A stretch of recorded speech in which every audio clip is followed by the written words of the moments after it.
want to support the platform just in case anything like this happens again, you can do it by way of PayPal, Patreon, Cash App, and also by the Anchor. And you can also further support the platform by way of going to the Teespring store or the shoe store that is located in the comment section below.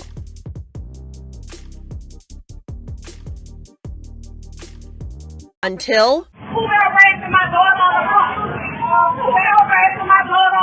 it happened right here? It happened right here, yes. In the middle of the street? In the middle of the street. I had my stop signs was out. I had cars waiting. You know, people was outside. They had approached the bus. They pushed past other students, you know, knocking them down. If I would have pulled the bus off, then those students would have fell on the ground. So those are the parents? Right, on the bus. Anderson says the parents were upset because of a possible bullying incident on the school bus, one Anderson says she didn't know about. The parents dragged Anderson off the bus. They were screaming. They were scared. They were scared. You know, but you decide, your childish mind, to come to a bus stop and fight a school bus driver. Like, I'm not going to press charges because, hey, I want all three of them in jail. Anderson says she's recovering from injuries from the fight and is traumatized by what happened. Are you going to go back to work? Well, the doctor gave me to be off for some days, so I'm not 100% sure when I'm going back. Do you want to go back? I love my job. I do want to go back simply because it's a good time frame for my children. And I told people that things are going to get worse before they get better. So in New Orleans, you had a bus driver. She was doing her job, doing what she's supposed to do every single day. And you had some parents that got word of a supposed incident that took place on the bus, more than likely from children to another child. And the parents decided, or better yet, the women decided that they wanted to get on the bus to confront the school bus driver. And during all of this talking and the bus driver is still trying to do her job, but you have one of these women encroaching directly on her space. She wasn't 2 to 6 feet back.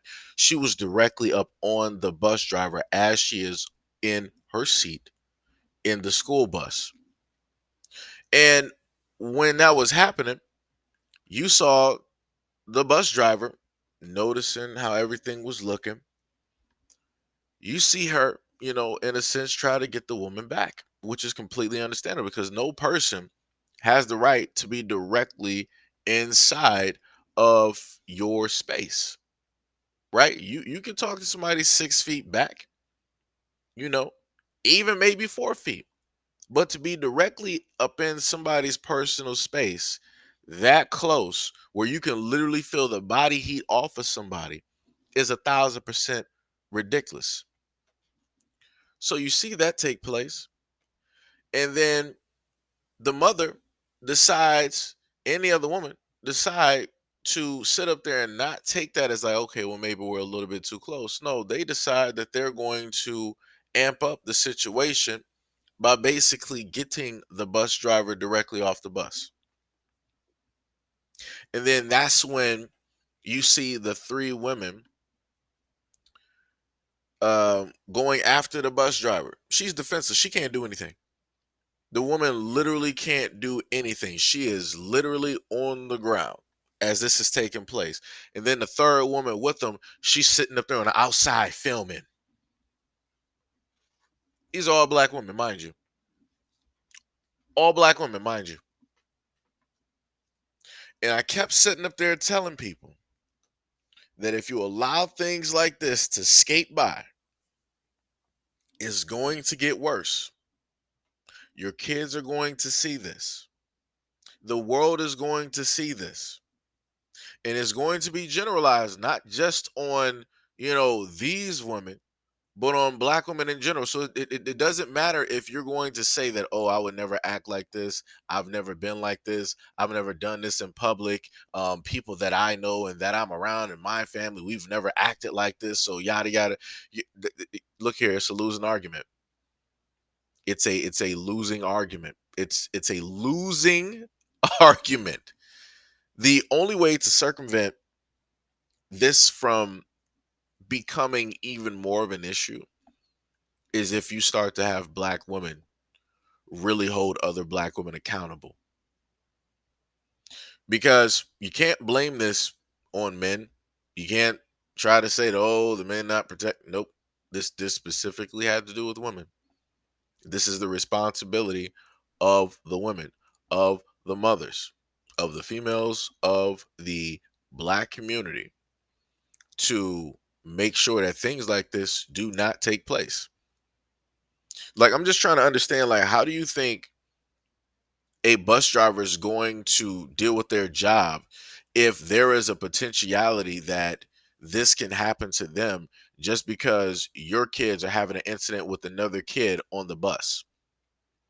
You're not going to go to the school and talk to them. And better yet, you're not going to have that energy with those parents that are the parent of that child. Like I said, that's crazy. It's crazy to me seeing three women have this type of energy with a school bus driver, but they would not have the same energy with the parents of said child. They wouldn't have the same energy with the school teachers or the superintendents. Nope. But you're going to go after somebody that technically does not have anything to do with what took place. Because if anything is happening there, that has to deal with home training. That has to deal with the family and the parents of said child. But it also goes to show the type of home training that is taking place when you basically have the parents of a child coming onto a bus and committing such acts and actions in front of other children. That's crazy. That's 1,000% crazy. And for the most part, that kids had to witness and see that event take place. I'm pretty sure a lot of them are traumatized. And the most interesting thing is a lot of kids are now going to take from that situation like, okay, well, I saw other adults handle a situation like this, so now I'm going to handle the situation like this. Anytime something doesn't get fixed that I wanted to get fixed, this is what I'm going to do. So what do you think the lesson is for a lot of those young black girls that watch this happen? What do you think? They think that this type of action is condoned, it's been enabled, and it's okay and it's justified to do. As long as you feel a certain type of way, as long as emotionally you are some type of way, it is okay and justifiable to have this reaction. And I keep telling people like, yo, hey, monitor your energy. Pay attention to the things that you do and that you put out because they will have an effect. Regardless on if you know it or not, it will have an effect. And this is going to have a detrimental negative effect on the black community for years to come. They're not even going to see it. They're not even going to understand it. A lot of the kids are not even going to see and understand it up until they get older enough to look back at their life and to look back at certain things that took place. And they're like, wow, it's like this really might be the reason this everything that I'm doing or some of the things that I've done, it might stem from this one moment. And then once they look at it, they subtract that moment, everything else around and after that changes. But I've had too many people basically say, oh, you can't control everything that you do, or say to people your energy. Actually, you can. You're just too lazy to actually do so. Just say that you don't want to do it. Don't try to put it on God. Don't try to put it on anybody else. It's you. These women had 100% control of their actions, of their emotions, of everything that they wanted to do.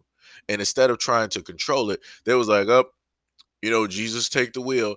And they decided to do whatever it is that they want to do. And I'm pretty sure at the end of the day, they'll probably say, oh, well, the devil made me do it. The devil walks among us. It'll be some type of excuse to alleviate any type of accountability and responsibility for the actions that they decided to commit to that day on that school bus in front of those children at that school stop towards that school bus driver who realistically had nothing to do with that incident at all.